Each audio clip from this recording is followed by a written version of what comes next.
Hi, Suncrest. Thanks for taking just a couple minutes here to watch this video as you prepare to take communion on Monday at 2 o'clock. You might be watching this well before that, or it might be Monday at 2 o'clock right now.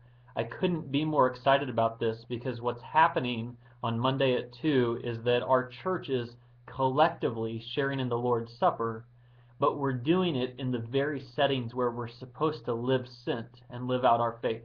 You might be doing this at work or at school or in your neighborhood or in your home with your family.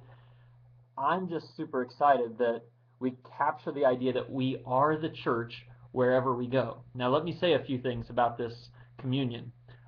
First, I'm not trying to cause a ruckus in any place. If you taking communion at 2 o'clock on Monday somehow causes a ruckus in your workplace or something like that, then adjust a little bit. Go a little earlier or a little later.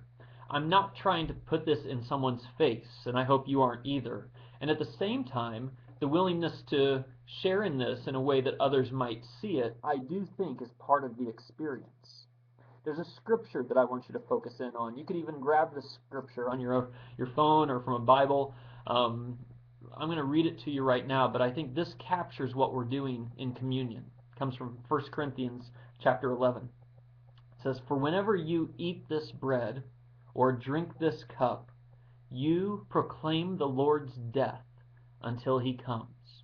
Whenever you do this, you're telling a story. You're telling yourself the story of what Christ did for you, and then because he's done that for you and we've experienced his forgiveness and his grace, it points us for how to live and to proclaim it to the world around us, that we've experienced God's grace and we're going to extend that grace to other people by living sent. Now, some of you grew up in churches where communion was highly ceremonial, very formal.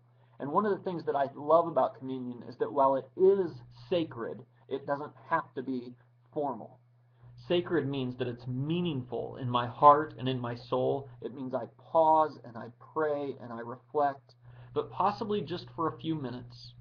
And today, when you take that wafer and that cup of juice and you remember what Christ has done for you, I want you to pause and reflect, but then also look around at your setting to understand that Christ has placed you there to live sent and be an ambassador, an aroma, a force for good, bringing heaven to your earthly settings.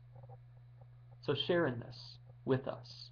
Be the church at or around 2 o'clock on Monday. I look forward to sharing this with you in my own live sent spaces. Thanks, Suncrest.